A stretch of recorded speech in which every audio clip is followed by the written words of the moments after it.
for dominance. The British dominated in the last century to keep the Russian away, and now the US has been involved in the last 20 years after the 9/11 event. But the sudden collapse of Afghan National Army and the rise of Taliban has given serious security ramifications, especially for the India, because India would now get surrounded with hostile countries on the north, east, and towards west, and even newer threats are going to emanate from the Indian Ocean. The impact of Taliban's takeover in Afghanistan may also marginalize the role of United States and the emergence of China as the main security provider in the Asia. And this by itself will put a question mark on the future growth of the quadrilateral security dialogue, we call it Quad. And therefore, it may dilute India's primacy in the Indo-Pacific region. Now, India has to be very cautious. There is no doubt on that. What are the options we have to explore available to us? The best option we have to explore, whether it is self-reliant or whether it is reorganizing our assets and resources in all these spheres. So there is a requirement and relevance also, I feel, of this kind of workshop, so that the young people, young mind, especially the law students, they are not only aware of the problem, the situation, the threats, but also prepared for the nuances of these major geopolitical developments in the Afghanistan and their implication in the India's foreign policy. So this program, this workshop will ensure, I am confident, that there is a series of lectures I could see which has been planned by the International Law and Policy Society of NLUO, where various experts from on this ongoing crisis, they will deliver lecture on various issues like foreign policy, terrorism, militant competition, human rights, and international law, all other issues. So I welcome today's speaker, Mr. Gazi Hassan, who is a research scholar at Center for Public Policy Research. I also welcome all the participants who are participating in this workshop. And I was informed by the society that there was a huge response. The moment it was decided, more than 100 registrations came in no time. So I welcome all the members, all the participants, especially the today's speaker, Mr. Gazi Hassan. I congratulate also the International Law and Policy Society for conceptualizing this program in association with the Indian Forum for Public Diplomacy, IFPD. And I thank Mr. Rohit and Mr. Dhananjay who have joined this session, this workshop, for collaborating with NLUO and its Center for International Policy for organizing this workshop. So I once again welcome the speaker of today's function and all the participants and all the students who have joined this workshop. Thank you so much. Thank you, sir, for that lovely words. May I now request Mr. Rohit Narayan to kindly give some few words regarding his views on this event and then how this was conceptualized and how this topic is very important to the current scenario.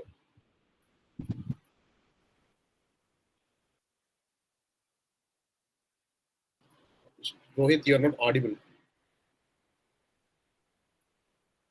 No, you're not audible right now. I think there is some audio glitch from your end. Am I audible now? Yeah, you're audible now. Yes. Yeah, thank you. Thank you very much. Respected colleagues from International Law and Policy Society, respected colleagues from the Indian Forum for Public Diplomacy, all the audience, respected registrar of NLUO, a warm good evening to all of you. It gives me immense pleasure and delight to be part of this series of academic sessions that tries to create an understanding among young academicians and youth of the country on the ongoing geopolitical happenings in Afghanistan. As we all know, as we just stumbled into the third decade of the century amidst much uncertainty, where we found global cooperation to be elusive and consensus often sporadic, we have witnessed a major global health crisis that has created questions, prompted questions on the very foundations of which we establish our global policy structure. And while we were discussing the implications of this pandemic, this virus, this global health scenario, along with some other conversations in the strategic community, like the rise of expansionist and revisionist powers like China, and the dynamics and geopolitical happenings in the Indo-Pacific, we have witnessed a sudden dimensional change in conversations from the oceans of the Indo-Pacific to the Western periphery, in what is now being dubbed as the new Great Game. The Taliban in Afghanistan have emerged back to power after US-led forces has toppled its regime. It emerged back to power 2 decades after US-led alliances have toppled its regime. And this major geopolitical development is prompting new questions in geopolitical arena. The Afghanistan debacle, this new geopolitical change, has many practical and conceptual issues that needs understanding, both for India and for the region, and also to the larger extent to the world. It is also vital to understand the larger issues in which this particular issues can be subsumed. For example, one of the issues in which the Afghanistan issue can be subsumed is the question of terrorism and the role of non-state actors. Though terrorism is a reality that has brought questions and discussions among the strategic community, the emergence of Taliban has added new dimensions to the discussion. And I believe there is dearth in understanding this new consequence, because for the first time we are witnessing designated terrorists and designated terror organization actually taking over governments and starting to rule civilians. So there is depth in understanding among both policymakers and civilians regarding this major geopolitical happening. And this workshop tries to address that gap by creating an understanding of causes and consequences of this Afghan debacle, creating discussions, lectures ranging from militant competition, terrorism, diplomacy, foreign policy, human rights, the role of women, and all other aspects that relate to this particular geopolitical happening. And I hope this particular event tries to address that particular gap. As we all know that whether it is jihadists or people who go against our interests, India's interests, prey upon people, those who have a sense of political, social, and cultural disillusionment. And if we do not create an understanding among our own society of the changes that are happening around the world, then there is more likelihood that they would become subjects of information and psychological warfare or any other kinds of recruitments and resource attracting strategies. So I congratulate both the Indian Forum for Public Diplomacy, the International Law and Policy Society, and National Law University of Odisha for bringing their expertise and resources together to forward the objective of civilian-led strategic studies, for creating an understanding among young academicians of these major geopolitical happenings. And I hope this will happened to be a great event and create an understanding, a comprehensive understanding among all our audience. Thank you very much. Jai Hind.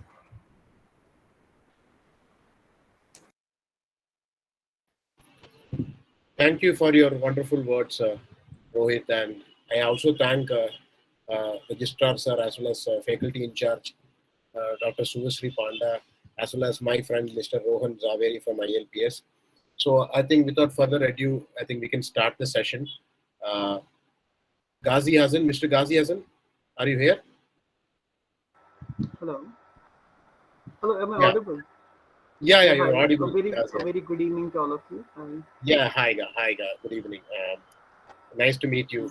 Nice to meet you too. After a long time. So, Gazi Hassan is joining us from Kashmir, I believe, and he was also my mentor a couple of years ago when I was working under him. So now we meet again. So I think we will begin the session. So Gazi, do you want me to put the PPT right away, or like I will put it after introducing you, and then? I mean, it is up to you. I'm fine Okay. with anything. Yeah, so I will put the PPT once I introduce you, and then I will say Sure, no problem. how the workshop is going to happen, and just some brief things I need to do before we move on to the session. Sure. Okay. So again, I welcome you all, those who are joining now from various parts of India and the world. So again, I am Dhananjay. I'm Research Director at Indian Forum for Public Diplomacy, and today we are gathered here for the inaugural session that is going to be delivered by Mr. Gazi Hassan, who's a research scholar at the Center for Public Policy Research. So let me first introduce the topic. The topic for today is Afghanistan's Taliban Conundrum, Background and Geopolitical Reality. So this topic is going to be, as the title itself suggests, it's going to be a more it's going to set the foundation for the rest of the workshop.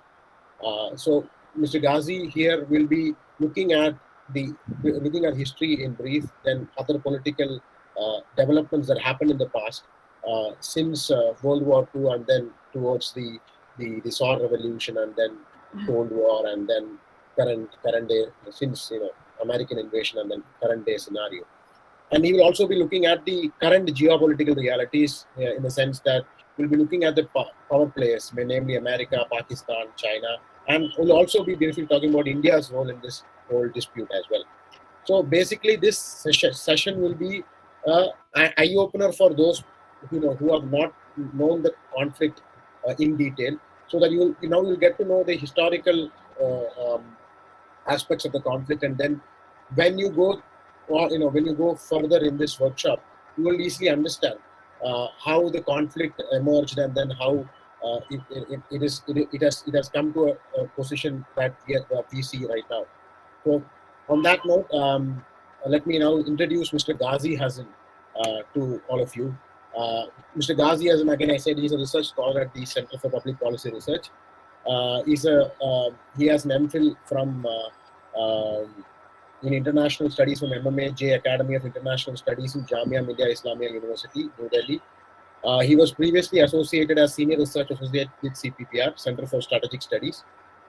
His research focuses on Indo-Pacific region, particularly exploring geopolitical dynamics, developments related to trade, terrorism, the role of various actors, and the security dynamics of the region. He has also worked as a researcher at the Vivekananda International Foundation, New Delhi, and has been contributing articles to the South Asia Democratic Forum, Brussels, and various online platforms like Foreign Policy News, United States, The Quinn, among many others. So Gazi Hassan here is a very experienced person in this particular area of studies in international relations, and his main, he focuses on Indo-Pacific, and particularly now, since we are talking about Afghanistan, South Asia, the South Asian neighborhood also is an important aspect of the Indo-Pacific region as a whole when it comes to India's foreign policy, especially what that we have witnessed in recent times. So on that note, now let me move on to Mr. Gazi. Hassan's, we can move on to the lecture right away. So I will just share the PPT with you so that we can begin the lecture. Yeah, a very good evening to all of you. I hope I'm audible. Dhananjay, am I audible? Yeah, you're audible. Okay.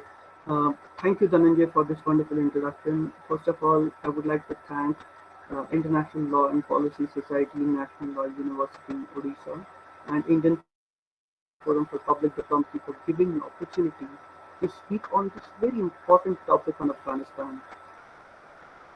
It is not as if that we should not be concerned about what is happening in Afghanistan, or for that matter, what is happening in India's neighborhood. So what we have seen in past couple of years that the things have been rapidly changed in India's neighborhood, and it's a very serious concern for India, be it Nepal, Bhutan, Bangladesh, Sri Lanka, for that matter, Pakistan. Whatever developments that are happening in India's neighborhood is of major concern for India, and it can have far-reaching consequences. It may not be the current or the present consequences that India is going to face, but there are long-term consequences that India might face.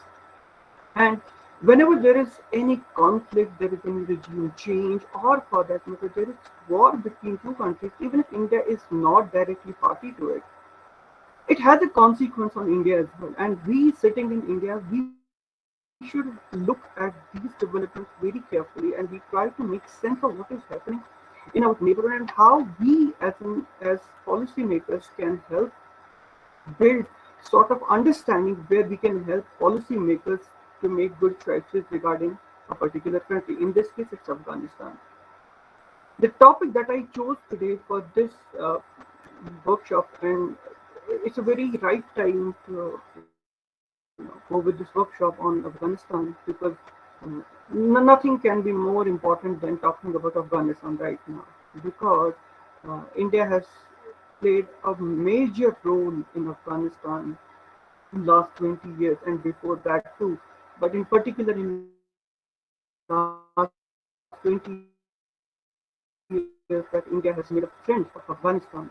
So I chose my topic when Dhananjay told me that they are going to have workshop on Afghanistan. So I said, let me take background in geopolitical realities, because I, being a student of international relations, I will talk about from a research point of view, from a policy perspective, from what I have researched during my college time and during working with various think tanks in India, and my discussions with various stakeholders also. I have been in talks with many Afghan nationals on this particular topic, and when he told me that we are going to have this workshop, I said no, I'll give the background, because there will be people who are coming there who are ambassadors who will bring in the practical aspect of this particular issue, and they will talk about from their experience of working. Hello. Someone is writing, I'm not audible. Hello, am I audible? Dhananjay, hello. You're audible. You're audible. Okay. I'm sorry, my internet connection is weak, but I hope I speak slowly so that you may understand what I'm saying. So when I chose my topic background in geopolitical realities, because all other speakers who are going to come in this workshop, they will talk about from their perspective, from their working with in the field, their own experience working with various stakeholders of Afghanistan. I come from a background which will talk about a student perspective and international relations scholars perspective to the Taliban and to the Afghan issue. So let's begin. Dhananjay, next slide, please. Yeah, I am actually Are you checking up. I'm trying to present it. I don't know how. There's something. It's running slow. It's saying. I'm trying my best to present it. I'm just trying. Just tell me if it's okay. I'll just switch off my camera and then just check whether.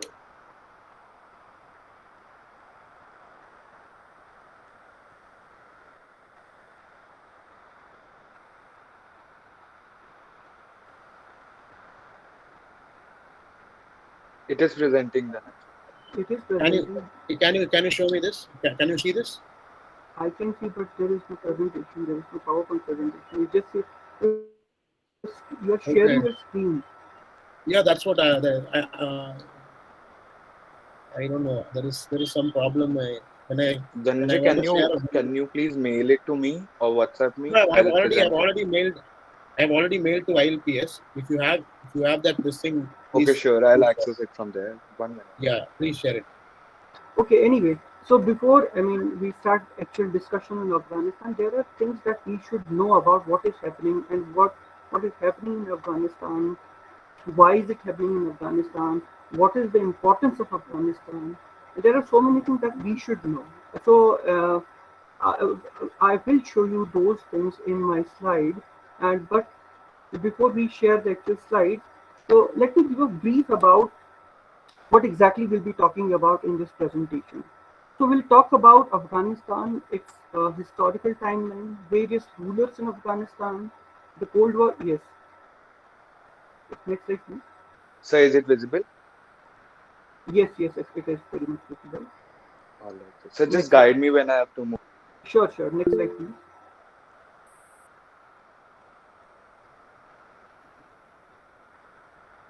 Okay. So someone is asking, Rohan, just shall I sorry to stop my interrupt. video?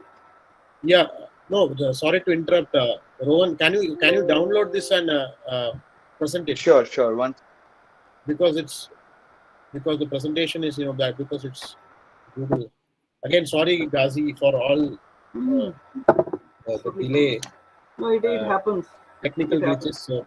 So unexpected, and I think many of the participants are not. They are saying that your voice is not clear, and audio quality is little poor. But I think I can hear you, and I can even you are visible for me. So I think I don't know. Rohan, is Gazi Yes. visible, right? Gazi is Yes. visible. So sir is audible, but I must admit there is some slight background noise in like that is audible. So There is some. maybe it's because of some technical glitch. And sir, someone suggested to me on like the response that sir, either you can try switching off your video to like improve the audio quality once I present the screen, sir. Okay, let's try that too. Hello, is it good now? Sir, there is no such change. Yeah, there is no change. I Hello. think you can go ahead with the video itself. Yes, sir, you can I go ahead mean, with the video. anyways there is Or the PPT for or uh, people to wait. No? or I can do Yes, one thing. I can log in through my phone. Will that be fine? And if I log in through my phone, yes, sir, you can try it. Actually, Yeah, noise is please. because of the fan. It's laptop's fan.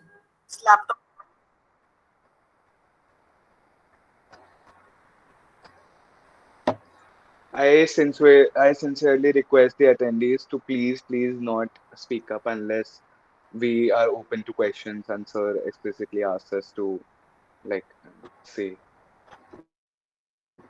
hello. Am I audible now? Yeah, better. Yes, sir, much better, sir. Okay, so I am joining from my phone, but I think there is. Hold on a second.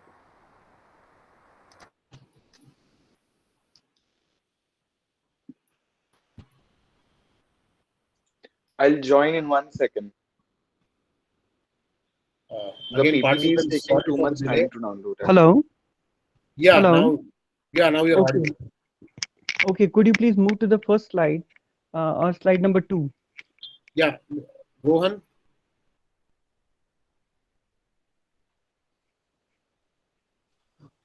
Or just a minute. What I will do is,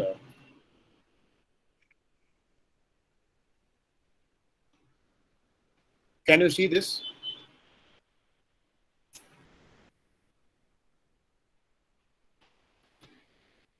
I am not able to see anything.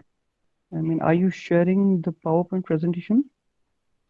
Yeah. No, it's. Can you see right now? Mm, Wait. Yes, yes, I can see it. Yeah, then I will. Yes. I'm sorry.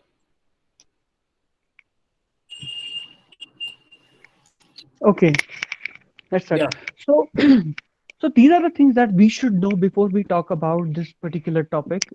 Afghanistan's historical timeline, the rulers of Afghanistan, Cold War politics, Soviet invasion of Afghanistan, US-Pakistan nexus, Soviet withdrawal, civil war, rise of Taliban, 9/11, US invasion, Taliban expansionism, and then we have botched of withdrawal from Afghanistan, and finally the major players in the region. Next slide, please. Next slide. Okay. No, no, no. Okay, I have Uh, uploaded. Okay. yes, yes. Thank you. So these are some of the important facts about Afghanistan. So Afghanistan, as you know, it is located at the heart of Asia. It's a landlocked country. It's surrounded by 7 countries. If you take India as well, because it's only surrounded by 6 countries. But if we take India, it's 7 because the part that is at the Indian part that is has a contiguous boundary with Afghanistan is the Gilgit-Baltistan, which is right now illegally occupied by Pakistanis. So we can say Afghanistan right now is surrounded by 6 countries. It has 34 provinces. It is a landlocked country, and Pashto and Dari are the official languages. Islam is the state religion of Afghanistan. It is a multi-ethnic nation. You know, in Afghanistan's national anthem, there's a mention of 14 ethnic tribes, 14 ethnicities, and out of those, Pashtuns, Tajiks, Uzbeks, and Hazaras are the 4 major ethnicities. It has been under the military influence of many powers, including Soviets, British, Mongols, Muslim Arabs, Mauryas, Alexander the Great, and in recent times, the Western powers. Next slide, please.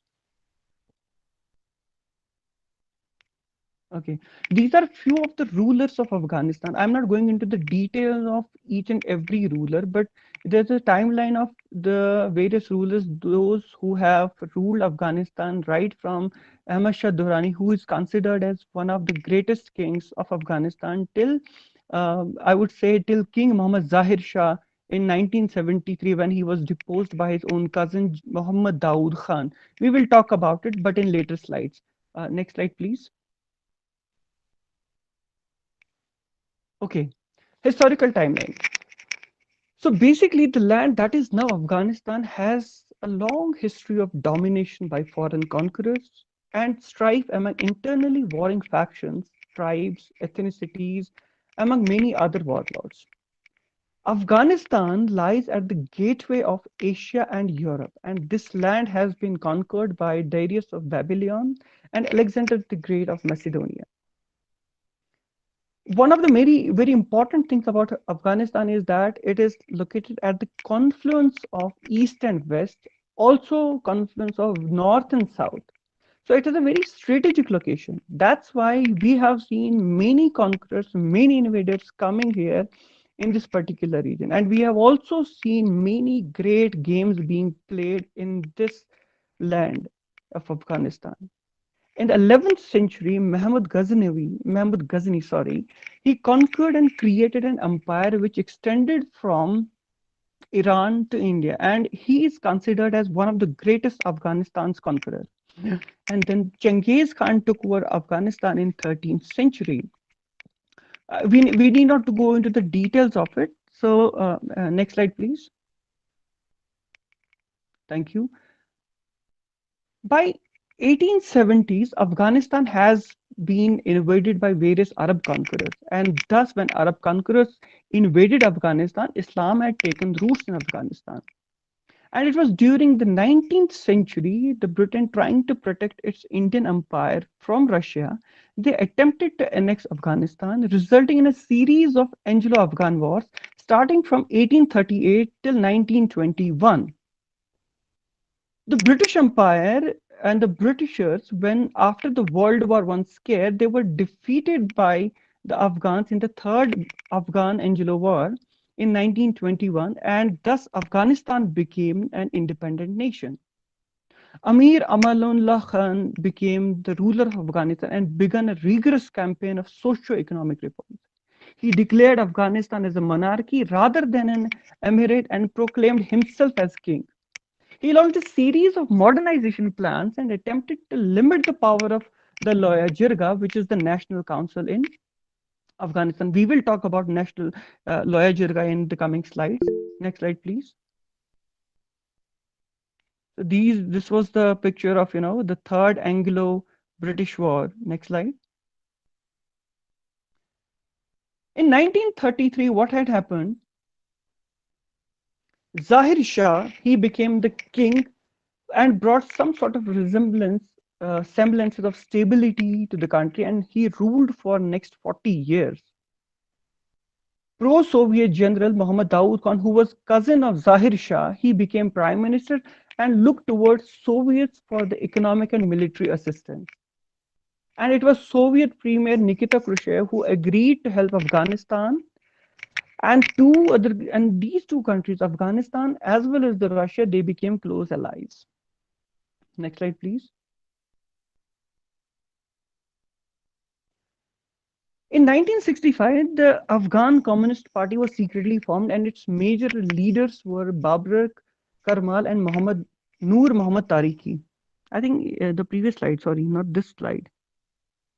There is some mismatch in my, I'm getting my, there's some lag in the slides when I see on my phone.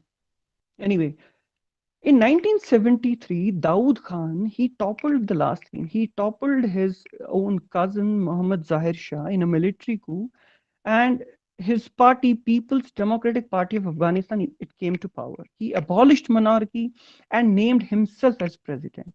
And this was the time the Republic of Afghanistan was established with its firm ties with USSR. Next slide, please. I am rushing through the history because, we want to understand the coming of Taliban in the picture. But this history is very important also because it will set the tone of how Taliban came into being, how Mujahideen came into being. And for this, you need to understand what has happened, how Soviets got involved in Afghanistan, what was the political setting in Afghanistan, and therefore, as we proceed further, we will see how things have started changing in the peak of Cold War, and what we are seeing right now. You can relate it to it can be said it's a remnant of the Cold War.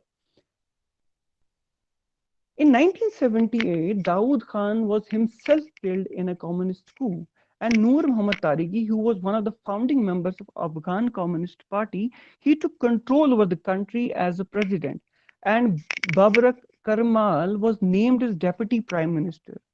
They proclaimed independence from Soviet influence and declared their policies to be based on the Islamic principles, Afghan nationalism, and socio-economic justice. However, Tariqi signed a friendship treaty with Soviet Union, but there's a mismatch, right? So he said that we want to proclaim independence from Soviet influence, but at the same time they are signing a friendship treaty with Soviet Union because at that time Soviet Union had a huge influence in this particular region. Sorry. But the rivalry between Tariqi and Hafizullah Amin is another influential communist leader who was there and who had a very good contacts in Afghanistan. He was also a Pashto leader. So there was an infighting between the Tariqi faction and well as the Hafizullah Amin's faction. So what USSR saw that this, because already Communist Party was in power in Afghanistan with Tariqi at the helm of affairs. So in order to protect the communist regime in Afghanistan, USSR invaded Afghanistan on the eve of Christmas in 1979 to save the flattering communist regime. And it was on 27th of December, just 3 days after the invasion of Afghanistan, Hafizullah Amin and many of his followers were executed. And then Babrak Karmal, he became the prime minister. It was high time of Cold War, when US invasion means spread of communism in South Asia, an idea which Americans were very averse of. US in order to get involved in US in order to not to get involved in another military intervention, as in case of Vietnam. They had just come out of Vietnam War in 1975. They just don't want to militarily get involved in another conflict. So in order to prevent the Soviet influence, they sought help of Pakistan. And Pakistan at that particular in time was ruled by Ziaul Haq, who was a staunch anti-communist dictator. He, along with the help of Americans, and they built communist forces which were called as Mujahideens to fight the Soviet Russia. Could you please go to the next slide? Oh, thank you. And by early 1980s, Mujahideen rebels getting help from Pakistan, Pakistan, United States, Britain, and China, they got united against the Soviet invaders and as well as against the USSR-backed Afghan army. The Mujahideen then started receiving funds from United States, Britain, China via Pakistan. It was also the time when Osama bin Laden, along with his 15 other Islamists, they formed the group called as Al-Qaeda that we now know of, Al-Qaeda, which means basically the base. They created this group in Afghanistan to continue their jihad or the holy war against the Soviets, and also they oppose their goal of the Soviet influence in Afghanistan, and they wanted to create a state which can be governed purely on the basis of Islam or the Islamic law. It was in 1989 that the United States, Pakistan, Afghanistan, and Soviet Union, they signed the peace accords in Geneva, guaranteeing Afghan independence and the withdrawal of 100,000 troops of Soviet Union. Following the Soviet withdrawal, the Mujahideen continued the resistance against the Soviet-backed regime of the communist leader Muhammad Najibullah, who had been elected as president of Soviet state of Afghanistan in 1986. The Mujahideen and other rebel groups, with the aid of government troops, they stormed the capital, Kabul, and removed Najibullah from power. Next slide, please. So this is basically when Mujahideen leaders were there, when they started their revolt against the Soviets, and you can see Osama bin Laden is also there. And then there is another picture when there is this withdrawal of Soviet troops from Afghanistan. You see on the left-hand side, bottom left-hand side, there is this man holding the Stinger missiles. So these were the very important missiles which basically led to the downfall of the Soviet Union in Afghanistan. Next slide, please. So in 1989, when the Soviets pulled out, the next few years were pretty chaotic. And by 1992, there was a full-blown civil war with tribal leaders fighting for power. And then there was a newly formed Islamic militia, the Taliban, basically the students who came to power on the promise of peace. The period between 1989 till 1992, or you can say till 1996, they were pretty chaotic. People were frustrated with the lawlessness with most Afghans exhausted by years of drought, famine, and war, and thus they approved Taliban, who were marching along from the Kandahar to city, saying, we are going to make cities safe for you by upholding the traditional values of Islam. Who were Taliban? Taliban were basically, they were the members who had studied in the conservative schools in Afghanistan and across the border in Pakistan. And there were some of those Taliban members who had actually fought as Mujahideen against the Russians. And when they had the Taliban, they had their own plans for the country, for their own country. They wanted to invade and take over Kabul and announce an Islamic government there. And by 1996, the Taliban seized the capital. They declared Afghanistan as an Islamic Emirate and started imposing their own strict interpretation of Islam. They were like, you cannot watch movies, you cannot listen to music, Women cannot go out to school, you cannot go to work. They have to wear a certain kind of clothes. Even men have to have certain kind of beard. It was just becoming more and more restrictive. It was also the time when Bin Laden was considered as an international terrorist and was widely believed to be hiding in Afghanistan, where he was cultivating, because he had, laid the foundation of Al Qaeda, and he was cultivating thousands of followers in the terrorist training camps. The United States demanded Bin Laden to be, extradited to stand trial for embassy bombing in Somalia, in Sudan. But what happened? Then 9/11 happened. When 9/11 happened, it was basically the hijackers.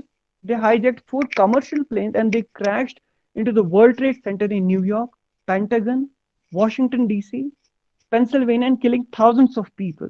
Next slide, please.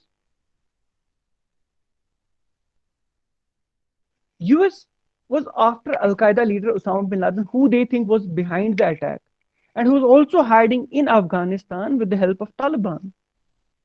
The Taliban said that they wanted proof that Osama bin Laden was behind the attack, and they right away declined to hand over him to Americans. It was then the President George Bush, he deployed a strong 2,500 US troops into the country, causing Taliban to abandon the Kabul and Kandahar, which was their main stronghold.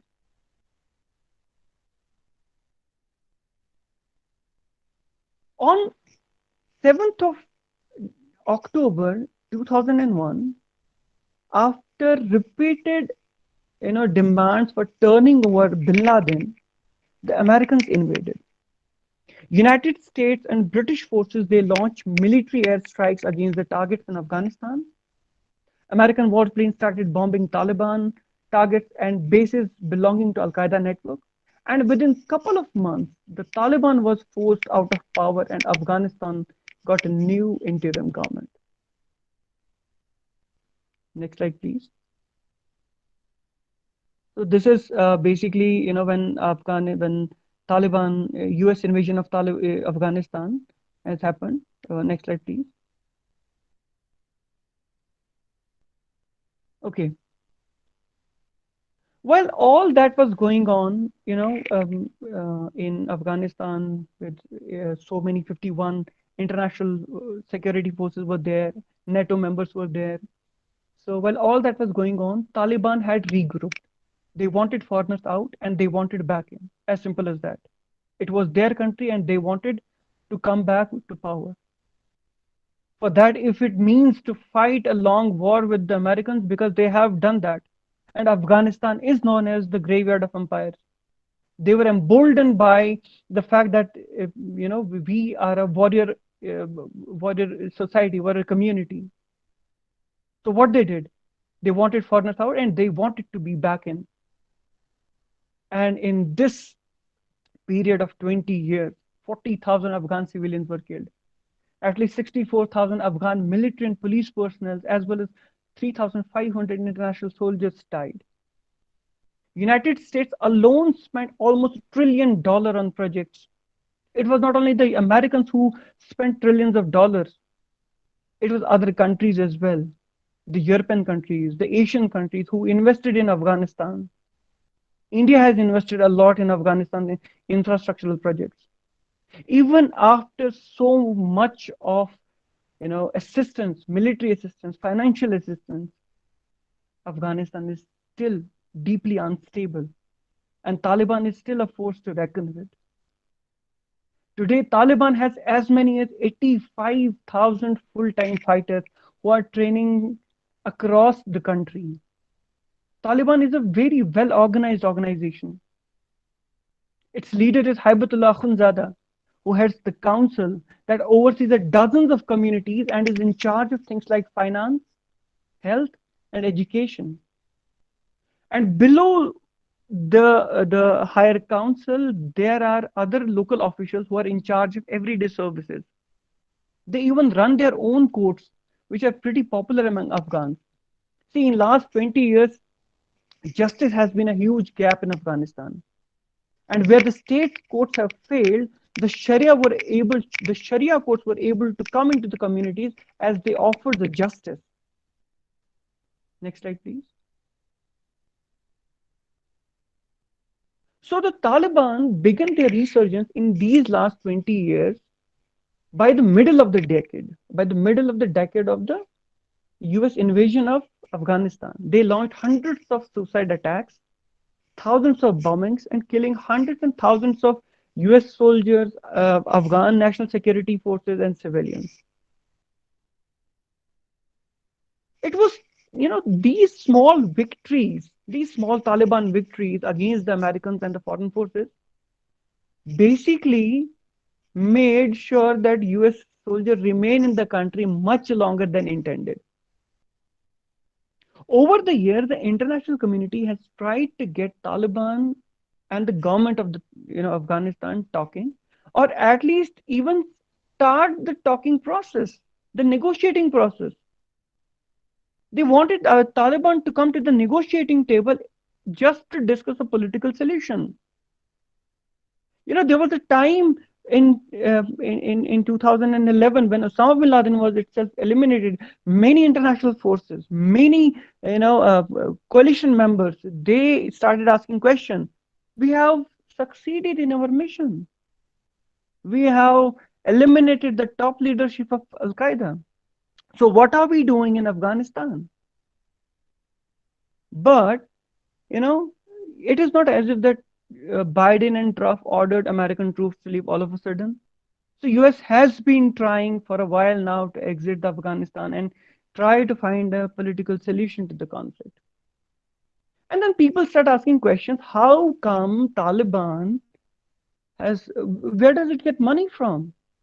I mean, in order to wage a war, in order to fight a coalition of 51 forces, you need money, you need weapons, you need arms, ammunition. Who is going to give it to you? Where do you get money from? We can fall into the conspiracy theories where we can say, it is the Pakistanis, it is the Saudi Arabians, it is the Chinese who are funding them. But they have always made a lot of money by growing, opium, poppy, and drug trade. According to Taliban members and according to UN committee, they made close to $1.5 billion last year. It is nothing, this time around, because now they have found even more ways to generate income. Last year itself, they have made millions from mining and trading minerals. So it is not as if the Taliban is, as I told you, it's a very well organized network. So they know how to get money from, where to get money from. They have their own channel, they have their own connections. There is Mackinder's theory of heartland, in which it is said that, who controls the Eurasia controls the world. And in one of the theories, it is mentioned that one who controls the roads, railways, right, transport, he controls Afghanistan. So in Afghanistan, Taliban controlled major roads. You cannot see at a picture of Afghanistan and say, is Kabul, Kandahar, Herat, these are some provinces which are, which flourished during these last 20 years. But you need to see beyond that. You need to see in the heartland of various other provinces where Taliban has never lost the influence. So what happened? After 20 long years, finally US withdrew their forces from Afghanistan. Next slide, please. This is very important now. I hope you all can have a keen understanding what I'm going to, talk about now. So please bear with me for a few more minutes. This is very, very important. So US botched withdrawal from Afghanistan. The United States withdrawals from Afghanistan violated three basic principles of conflict management. It's very conceptual, and please, pay good attention to it. First and foremost, three basic principles. One, is do not tell your enemy when you are going to withdraw. This is what American did. They told Taliban when they are going to withdraw. They said, they unilaterally fixed August 31st date as a date by which US forces would depart, removing any incentive for Taliban to seek a peaceful transition. Second, Taliban Taliban waited for US withdrawal and then they began taking country through force and intimidation. That's why it only took few weeks before it reached Kabul. So the lesson here is very clear. Never let enemy know your plans. A withdrawal or any withdrawal for that matter, it should be condition based, not calendar based.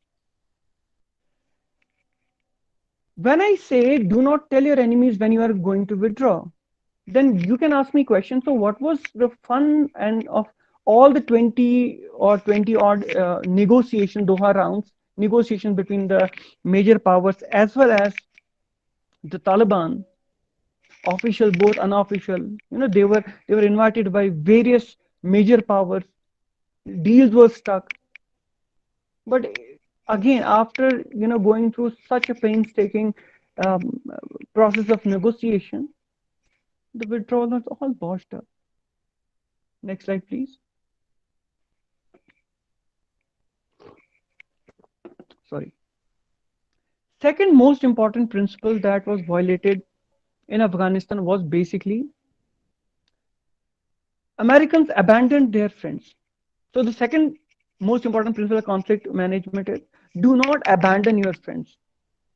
But what happened in 2018, the administration of Donald Trump, they struck a deal with Taliban without conditioning the agreement on Taliban reframing from attacking the Afghan security forces as well as the civilians. And when American bypassed the Kabul, the Afghan government, by negotiating directly with Taliban, the local leaders, the warlords, they saw writing on the wall. Now it is time for us to gain grounds in Afghanistan. Americans had every single incentive to negotiate with Taliban. But by cutting Afghanistan out of the negotiation process, Washington as well as the international coalition failed their partners to undermine their own credibility. United States and its partners, they just do not abandon the Afghan government. They abandon the men, the women, as well as the interpreters and the local Afghans, ordinary Afghans who had helped them.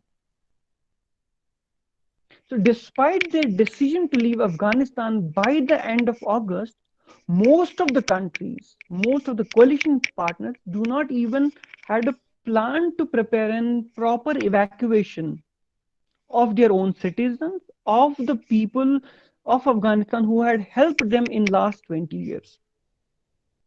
And many of these brave Afghans are still at a grave risk of retribution from Taliban. We have seen the scenes of thousands of Afghans amassing at Kabul airport seeking protection, as well as freedom abroad. These all pictures are heart-wrenching. And if United States and its allies do not help people who have assisted them during operations in Afghanistan, how can they expect people to support them in their future military operations? So countries that launch military operations abroad have a clear responsibility to help those who have helped them. And that responsibility should not be drawn into the bureaucracy. So the lesson here is very clear. Do not abandon your friends. Do not abandon your allies. Take them into confidence. Next slide, please. So this is what the botched up withdrawal looks like. Next slide, please. Third most important principle that was violated was basically, which is do not spurn the sacrifice of your own troops. Many veterans of Afghan war and their families are asking whether their sacrifice, their efforts were for nothing. And was it just in vain, all of it? Because going back to 2001, the fundamental priority for US and its partners was just to uproot the Al-Qaeda and the international terrorism from Afghanistan, which the foreign troops completed, and including the United States eliminated Osama bin Laden. And it can be seen from the fact that in last 20 years, not even a single terrorist attack has happened in North America or Europe that has been launched from Afghanistan. Washington and its partners should not have left in a way that have raised doubt about the values of their 2 decades of efforts. Also, at the height of intervention, from since 2001, there were more than 130,000 troops from 51 NATO members in Afghanistan. But gradually, the number started declining, and we had at the end 2,500 American soldiers and 9,600 strong international support mission, which remained in the country at the end of the mission. This minimum footprint was sufficient to stabilize the situation with the limited casualties and cost. I would say that Americans could have stayed and told the Taliban that they would leave on the condition that Taliban stop attacking Afghan government, as well as agreed a political solution that would ensure a peaceful future for Afghanistan. This would have prevented a disastrous exit. So the lesson here is, do not spurn the sacrifice of your troops. Next slide, please. So none of these factors alone were responsible for the collapse of Afghan state. But these factors have interacted and reinforced one another in ultimate fatal ways. Leadership failure in Afghan security force, for example, they were exacerbated by Biden's decision to rapidly withdraw not only all the remaining international forces, but also all associated contractors. It was only 3 years earlier when the United States had stopped buying Russian-produced Mi-17 helicopters for Afghan military, and they had switched to US-made Black Hawks. And with the deadline of withdrawal approaching fast, there was no time for Americans to train Afghan pilots and maintain the crew that is required to operate this new fleet of US helicopters, which were more advanced and complex machines. And with the withdrawal of international troops and contractors, the ability of the Afghan military to project their power was significantly declined. Next slide, please. Now, coming to the last portion of my presentation, major players in the region. Who are the major players in the region? I am only talking about here 3 major players right now, but after my presentation is over, we can discuss other players who are there. I will talk about India in great detail, although I have not mentioned India, but I want to discuss India in the discussion format and not in a monologues or in a presentation format. Who are the major players in the region? Pakistan, China, Russia, India, Iran, and Central Asian countries. Although Central Asian countries do not have much say in Afghan political process, but countries like Russia, China, India, Pakistan do have. Taliban has enjoyed consistent external support from Pakistan and its ISI. In fact, Mohammad Ziaul Haq, the former president of... Hello? Hello? Dhananjay, am I audible? Hello? Hello? Yes, you're audible. Okay, fine. Thank you. So, Mohammad Ziaul Haq, who was the former Prime Minister of Pakistan, was famously quoted saying that, Pakistan has always sought to keep temperature boiling in Afghanistan. Pakistan's most important contribution to the Taliban was that it was providing sanctuary to the Taliban. And also, I mean, it was no accident that Osama bin Laden was in Abbottabad, Pakistan when he was killed. And it is also not an accident that Haqqanis are running Afghanistan right now. Where did Haqqanis spend the last couple of decades? It was the Western Pakistan. If you go to the next slide, please. Yes. The previous ISI director, Faiz Hamid, he even visited Kabul just after Taliban had taken over Afghanistan, and he looked quite relaxed, and he was seen. We saw the picture that he was sipping coffee, he was sipping tea or coffee, whatever it is, with Taliban leaders, and he met Taliban leaders. And then what happened after his visit? 2 years, just 2 days later, Taliban announced their interim government. And as it was quite known that the Haqqani network, who had much influence in Pakistan and who are viewed as ally of ISI and have military links with Al Qaeda, they were holding the key posts in Afghan administration. The other regional actors have also played a major role. China, for example, have approved Pakistan's support for Taliban with an aim to counter the perceived India's interest in Afghanistan and also to help make United States seem like a very unreliable partner. China hosted Taliban. Pakistan hosted Taliban. Russia hosted this Taliban. Russia even supported and legitimized Taliban through the Moscow process. And they negotiated with Taliban and the Afghan government in order to come out to a political solution. But you see here, the important thing that we need to understand is Taliban, all these major countries, they were bypassing the legitimate Afghan government. And they were recognizing a terrorist organization as the true representatives of Afghanistan.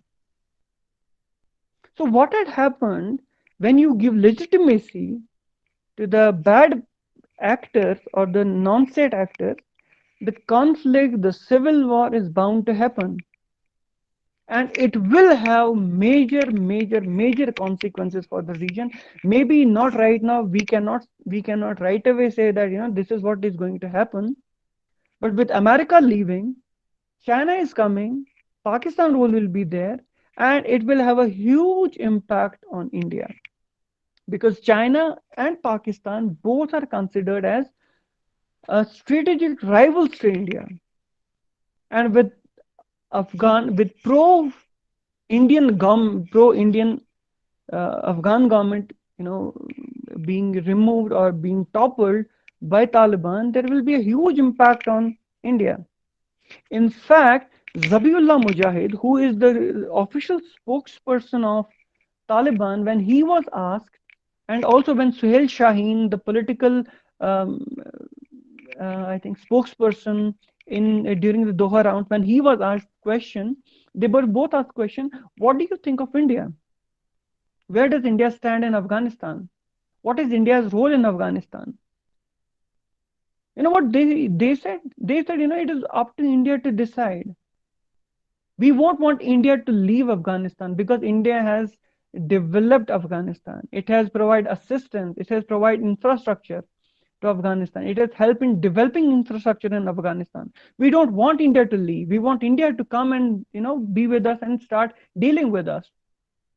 But there is a caveat that he also said. He said that India has been providing assistance to a puppet regime who were fighting us. And now that puppet regime is no more there, it is up to India to decide whether they want to work with us in building Afghanistan or not. But they had assured India that Afghan territory would not be used to launch attacks in India's Kashmir, or for that matter, to have any stability in India's north. But still, time will tell what is going to happen. Okay, next slide, please. So these are the questions that need to be answered. So with this, I will close my presentation. How is Taliban? How is it that Taliban has so much of power? How has Taliban expanded during the? These are the questions that needs to be answered. I may not have all the answers, right? But these are the pertinent questions that we should ask, the policymakers. We should ask ourselves. We should, talk to people. We should, go for various discussion at discussion platforms just to understand what is going to happen in Afghanistan. Why are people so worried that the takeover of because of their takeover of Afghanistan? And how come Kabul fell so easily without a single fire being shot? What is next for America? I have, as a student of international relations, I can give answers to each and every question. But these are some very important questions that we need to ask people. We need to have a close watch for these things that are going to happen in Afghanistan in this particular context. Did Pakistan played Afghanistan in Afghanistan? Did Pakistan play Americans in Afghanistan? Yes, they did. You see, when Ziaul Haq was in power, he played the ethnicity card. And finally, and how much leverage does Pakistan actually has? It does have leverage because Haqqanis are now governing, Pakistan, Afghanistan. Where does India stand? What about India's investment and future in regional politics? Will China fill the vacuum left by Americans? Yes, definitely. China has already started filling the vacuum left by the Americans. Afghanistan is sitting on trillions of dollars of mines of minerals. So it is those minerals which are used in semiconductors, and China being next, next South Korea or next Japan, it would need minerals, and Afghanistan is the place where it gets minerals from. And it has said that we are not going to militarily, intervene in the domestic politics of Afghanistan. We just want good relations with Afghanistan. And we want to build Afghanistan, we want to develop Afghanistan, we want to have economic relations with Afghanistan. So what does this mean for regional security architecture? Is it that with Taliban coming to power, as they are appearing, as I have mentioned in the last question itself, is the fear of rise of other terrorist organizations in the region an apprehension or just an exaggeration? So we still don't know what exactly would happen. Although Taliban has given us so much of assurance that nothing will happen, we are here for a long haul. We are going to develop our country, and we want international actors to come and help us in building our own country. With this, I would like to end my presentation, and we can start have discussions. Thank you so much.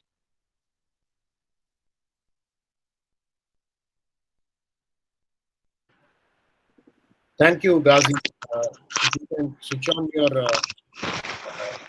video. Just a second, please. Just a second. Yeah. I'm using my phone. Now we will be going to the question and answer session. Just a second, please. Yes, I know it's an important session for you. I know you have been looking forward to the discussion. So currently we suggest all participants to not use audio because again there will be a lot of confusion because we already have around 120 participants.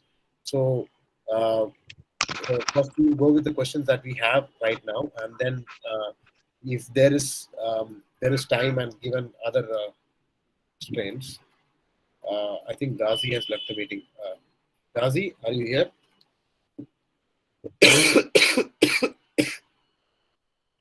Gazi, are you here?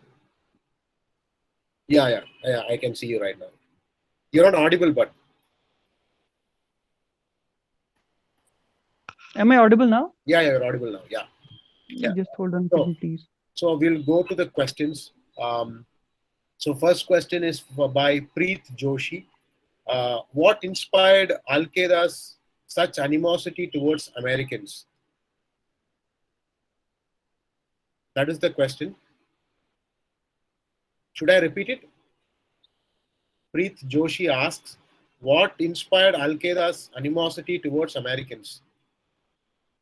Gazi, am I audible? You are not audible. Your video is getting stuck. Then I think you can switch out the video itself. I don't know. There's some internet.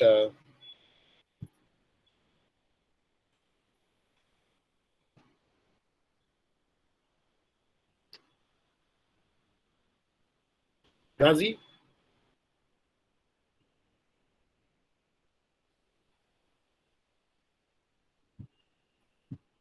Gazi, am I audible? You are not audible. That is why. Then can you switch off your video and then check whether it is working?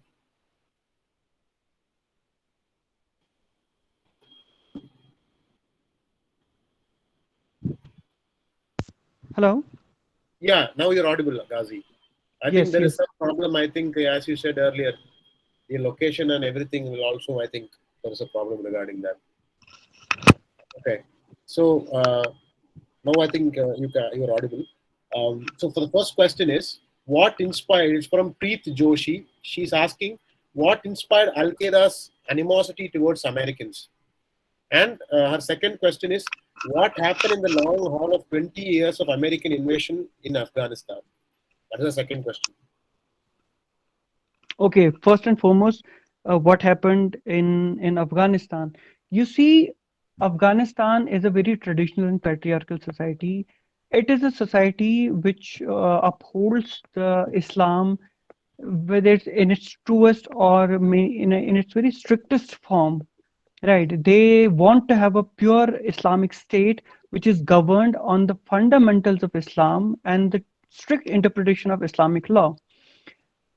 When Soviet invaded Afghanistan, they basically saw them, the Mujahideen saw them as anti-Islam because communists, they believe that they don't have any religion. So they were basically anti-Islam, or they were seen as anti-Islam. They were seen as something who are there to destroy their religion. So when they hello. Okay, so Yeah, you're audible. when yes, when they invaded Afghanistan, they saw them as they saw them okay, they saw them as the enemies of Islam, and then they started, fighting against them, and in that process, Americans helped them. In that process, Pakistanis helped them. And they were made to believe that these are the forces who are against you, who are against the nation of Islam, so we need to fight them. So we need to have the concept of jihad, the concept of holy war. We need to wage a holy war against the infidels. Now the question is, what inspired them to go against the Americans, which had itself helped them during the US invasion? You see, here comes the role of Pakistan. Pakistan has played Americans in their own geopolitical, as pawns in their own geopolitical settings. It is not only about it is not only about it is not only about this Afghanistan. It's not only about the Soviet Union. It's also for the Americans, and not only for Americans, but same goes for the India as well. Americans, it is basically they are seeing them as some country who are there to modernize the to modernize Islam. Pakistan played a huge role here because what Pakistan did, they played the ethnic card, they played the religious card. They made sure that America is not getting anything in Afghanistan because they wanted continuous American supply of arms and ammunition. They basically, they tried to take funds from Americans and put it in Afghanistan and use those funds to wage war against its through its proxies in India. So it was the Pakistanis who made Mujahideen, or for that matter, the Taliban and the Al Qaeda in particular to go against Americans. It is not as if all of a sudden, they said, because it's very ironic to see that the countries who have helped you during your war with Soviets, and now you're going against them. There are various factors to it. One of the major factors is Pakistan. Other factors are, since Americans, after Americans left, because you see, there are various other things that were happening in the world. There was Islamic revolution in Iran, where it was seen that the Americans were basically involved in Iran, and Iranians were against the Americans. And it was also a time when the first Gulf War happened between the when Iraq invaded Kuwait, and Saudi Arabia gave their own bases to American forces to wage war against the Saddam forces. Osama bin Laden was the person who was against that. He said, see, one factor was Pakistan, second was the Gulf War, in which what happened, he said that, why is Saudi Arabia, being a kingdom of, being a protector of Islam, being a site of two holiest site in Islam, how come they are giving space to the infidels? He was against that. And in that context, he was thrown out of his country because he was questioning the authorities. Why are you giving space to Americans? Because at the end of the day, Americans were fighting war. They were waging war against Iraq, which is an Islamic state, which was a Sunni state. So there are 2-3 factors. One factor is the Pakistan. Second is the Islamic revolution in Iran. And third most important factor is the Gulf War first, when Americans fought the Iraqis in Kuwait, because Americans were given bases by Saudi Arabia. And it was in that context also that the Saudis, they they took away the citizenship of Osama bin Laden, and from there he went first to Sudan, then to Somalia, and then finally he came to Afghanistan, where he built his base, which is known as the Al Qaeda.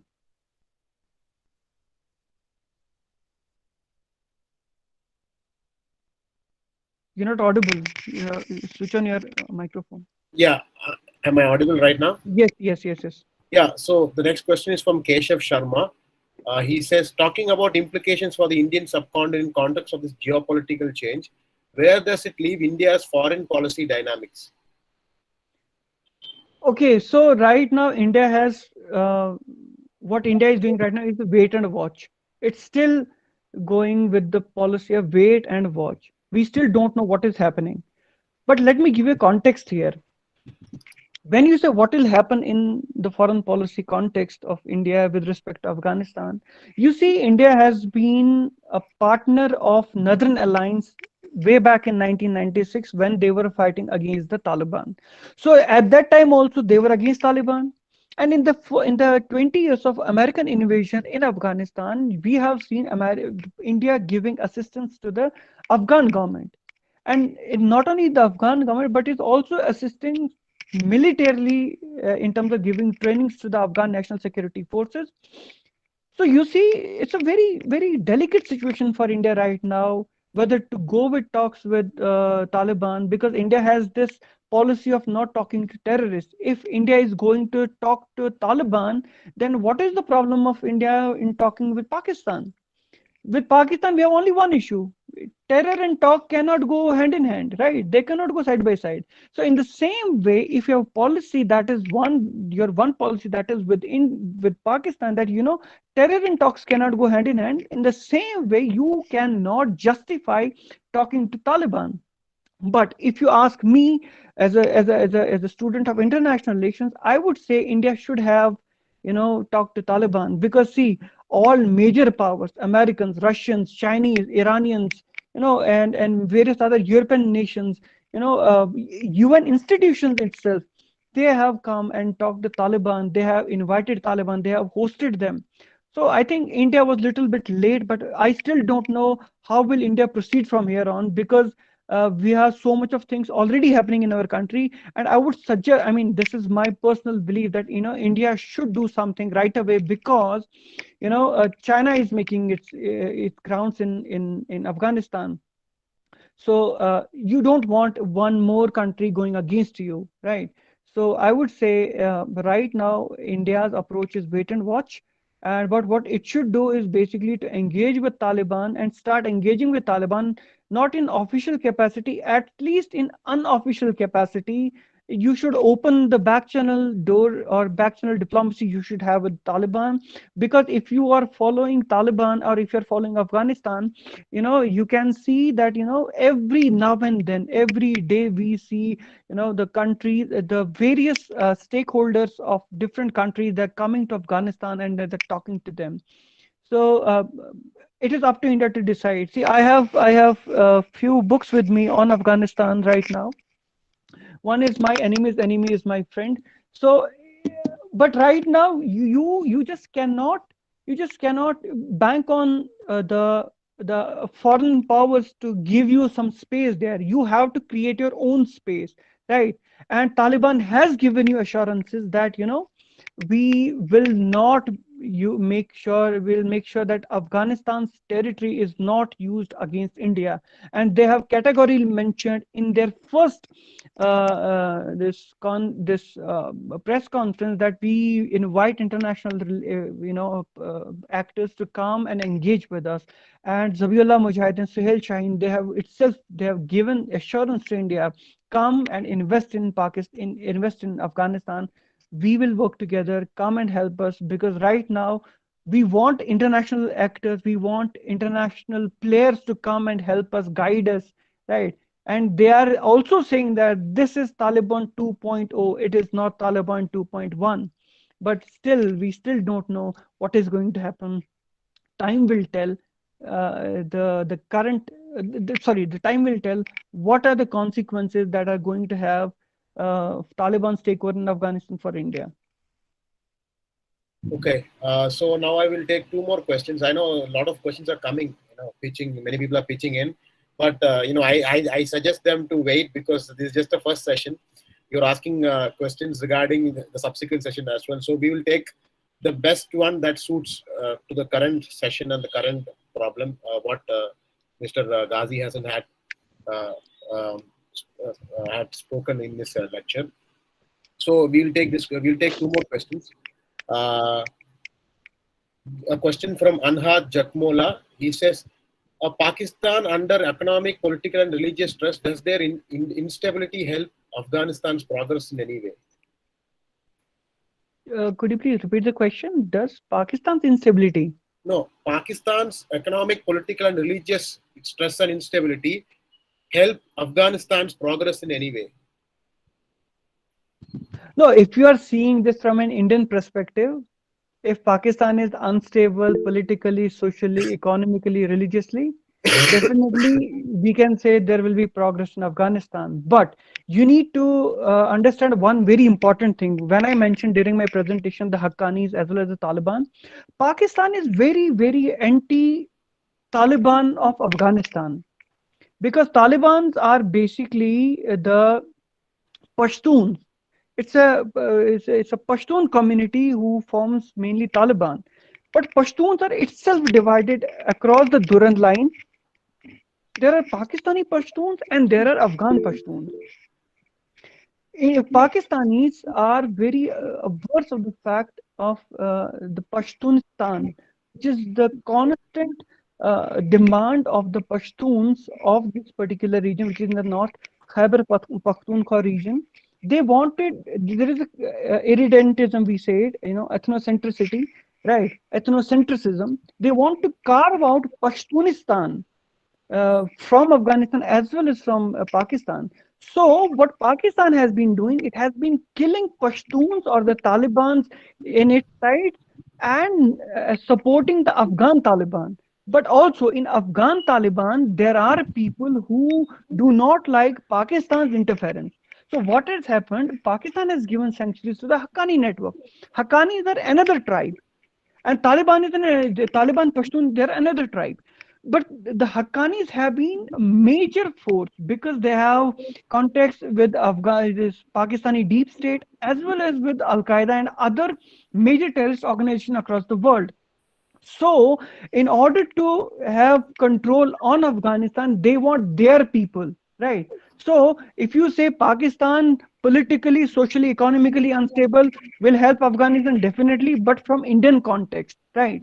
But when I say what is also in India's context is the political instability on the Durand line, because if the Durand line is unstable, Pakistan will remain engaged there and it will not be having much influence in Afghanistan. But right now we cannot see that because Haqqanis are running the Afghanistan right now. Haqqanis are on the top post in Afghanistan. So right now we cannot say that any political instability in Pakistan will have any impact on Afghanistan.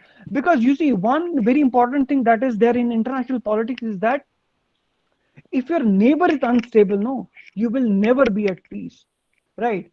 So in order to be at peace, you need stability in that in your neighbor.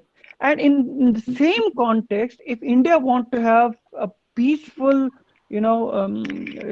peaceful system or peaceful international, peaceful political system, it wants stability in its neighborhood, be it Nepal, be it Bhutan, Bangladesh, and in this case, Pakistan.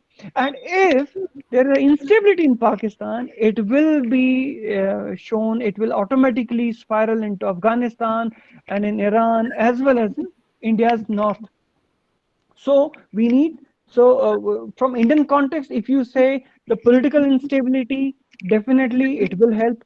But at the end of the day, it is going to have a domino effect, which will have impact on India as well. Great. So one more question before we finish today's session. And before that, before I move on to that question, let me remind all participants that, again, I'm saying that some of the questions that you're posing is more specific, and these require, these are not discussed in the current lecture. So we cannot be discussing or divulging on that until we have talked about that. So please, I say, wait for the future sessions for you to ask. I mean, some questions regarding the general society in Taliban, or the general people's opinion about Taliban and Afghanistan. That is a question that you need to ask in the upcoming sessions, where we are even bringing lecturers on to talk about these topics, and that includes even Indian foreign policy. Also, there are a lot of questions that I've come across on Indian foreign policy. So please, use you can ask these questions in the upcoming sessions. That's my humble request to you. So one last question before we finish today. It's from Vikram Amravanshi. He says, is it right to say that one of the reasons behind the withdrawal of the US from Afghanistan and in the larger context from the Middle East region is because now they solely want to focus more in the Indo-Pacific region? Yes, I mean, see, we cannot with full surety and certainty say this, but you need to understand Afghanistan is a very, very important country. Why I'm saying this? Because as I told you, the historic location, the geostrategic location of Afghanistan is very important in the international political system. Why? Because it is at the confluence of east and west, north and south. It's in the heart of Asia. It forms the major silk. It was part of major Silk Road. See, I might disagree with this because you cannot say that Pakistan, there is nothing left in Afghanistan and everything is there in Indo-Pacific. I do follow Indo-Pacific very, very religiously, but when I say Afghanistan is important, why? Because China is there, right? China's its flagship project, Belt Road Initiative, right? If Afghanistan is going China's way, it is giving Afghanistan space in the Central Asia. It is giving Afghanistan a direct route to Iran, to Arabian Sea. Okay, let me deviate a little bit from the topic and give you a very important, information here. There are two ports. One is the Gawadar port and another one is the Chabahar port. Gawadar port is being developed by the Chinese in Pakistan, and the Chabahar port was supposed to be developed by Indians in Iran. So what had happened is, since I don't know what had happened with India, that India wasn't able to finish the project in Chabahar port. They Iranians went ahead and they signed $400 billion agreement with the Chinese, and Chinese said, we will be building the Chabahar port, one of the components of the Chabahar port. And from Chabahar to Afghanistan, we have a rail route which is from Zahedan to uh,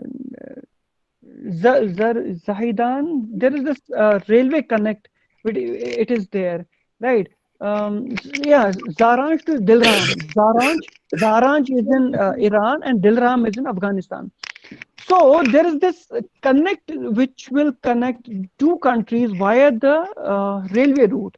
Now you tell me, if China is coming to Afghanistan, they will get access to that particular railway link. If they get access to that particular link, they will right away go to this Chabahar port, and from Chabahar port they can easily transport, and it can become part of the BRA. Right now, Chabahar port is not a part of BRA, but in future it will become, because if you are giving Chinese freeway in Afghanistan, they will definitely develop it. Go and see Gilgit Baltistan. Go and see how the Karakoram highway has been developed by the Chinese. So it's a matter of time.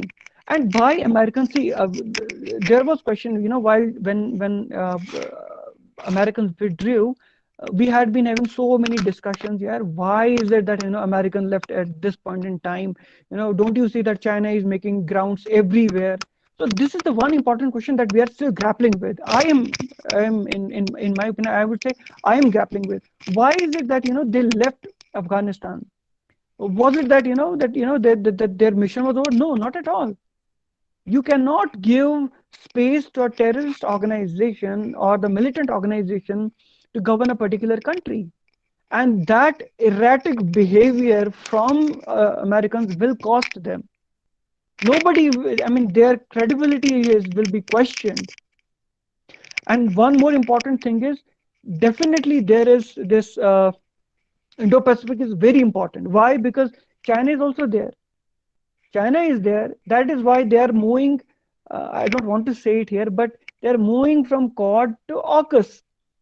AUKUS is basically a military alliance. They're taking over, this. So there is a very important thing is that it's not just that there is things are changing in Indo-Pacific. That's why Americans are shifting their focus from West Asia, or for that matter from the South Asia, to no, not at all. Maybe, I mean, we don't know. Right now we are in the infancy stages of the current geopolitical happenings of this region. Maybe there is something else going on, we still don't know. Time will tell.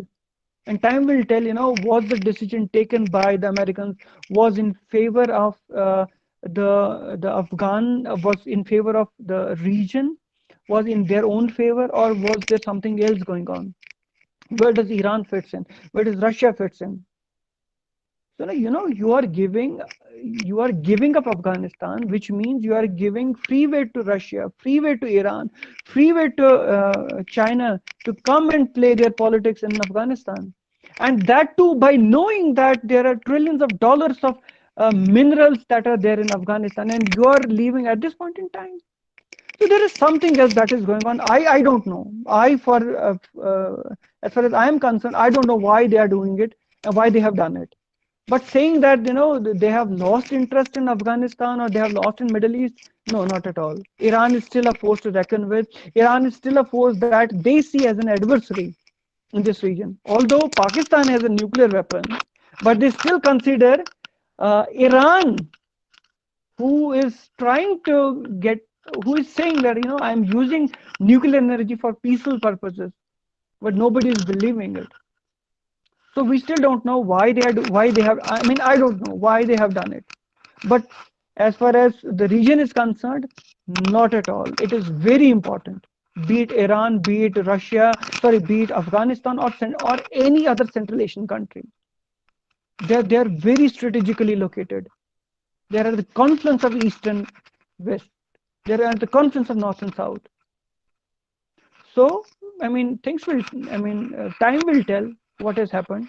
Right now, I cannot say anything. As far as my knowledge goes, and as far as my understanding of this particular topic goes, I'm sorry, this was a bad decision on part of Americans to leave Afghanistan at this point in time. Thank you. Dhananjay, I mean, if we can have few more questions, I'm fine. I mean, I have time in my hand. Yes, yes, Gazi. But the problem is, see, we can, but many people are already they've already left, so they're leaving. So once it's 6 p.m., since we said in the closure it's 6 p.m., it's already 6:15 right now, so they're already leaving. So, anyways, this was very informative for me as well.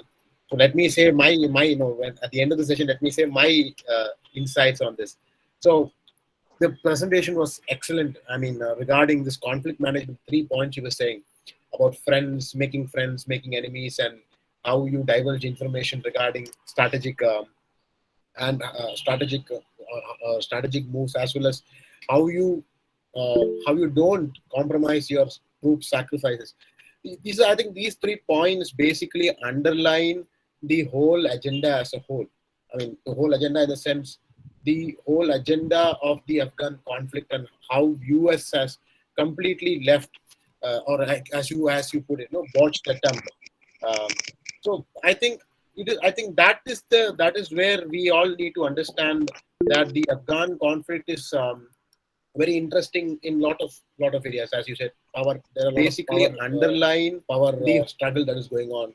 The 3 powers you specifically mentioned, and then of course India's role also is yet to come. So we are, now we are looking at an Afghanistan. Of course, it is very changed. It is not the Afghanistan that we saw before Hamid Karzai's government, before after, especially after US invasion. So things are changing. How India needs to, engage with them, cooperate with them, collaborate with them. These are all questions that are at large. And I think even when you also put it in the the penultimate slide of the PPT, basically the questions, these are the questions that we seek to answer in this workshop. So participants who are hearing this, this is just a foundation. This is just you can say this is a starter. And Mr. Gazi Hassan has given a wonderful starter, or a wonderful foundation for all of us. And I am grateful that being my my colleague and my past colleague, and now being my he was always my mentor for me, and now he is delivering this lecture, and with immense pleasure I thank him for delivering this wonderful lecture, informative lecture, insightful, and of course not to mention very engaging, because the questions also were coming in, they were pouring in, and you correctly answered those rightly. So on that note, I thank you, Gazi, and it was again my pleasure to host you today. I would like to thank you, and thank Indian Forum for Public Diplomacy and National Law University Odisha for giving me this opportunity to speak on this topic. I hope I have done justice to the topic, and I would love to connect with you more on this topic. We can, this was my genuine request. At the end of this workshop, can your organization as well as National Law University, can you both come up with a compendium of this workshop, and in terms of coming out with a policy document that we can come out with this workshop, and we can present it to some stakeholders at what we should do. That is a great. That is something that we didn't discuss yet, but that is a great suggestion. So we will definitely do that. I mean, now since you're saying it's a policy document, a compendium of sorts, I think, views of various speakers. I think that is a great idea to begin with, and we will definitely work on that, Gazi, and I will be in touch with you regarding that, and I will definitely your speech. I have your PPT, as well as I did note some of the main points from your presentation. So I will definitely note that, and I will keep, we'll try to expedite the process, based on consensus and based on our mutual collaboration with the International Law and Policy Society, National University of Odisha. So don't worry. Yes, yes. So thank you so much, sir, on behalf of National University Odisha, sir. Thank you so much for the session and the suggestion as well, sir. We'll definitely work on that. And I totally second everything which what Dhananjay said. And we are eternally grateful to you, sir, for taking this session. Thank you so much. Thank you too. Just Thank one thing before we move, just one screenshot we can take, screenshot of this event. So just So we have chill. already, our team has already taken, but Okay. your team can also take right now. Yeah, I'll just take it now. Just say cheese.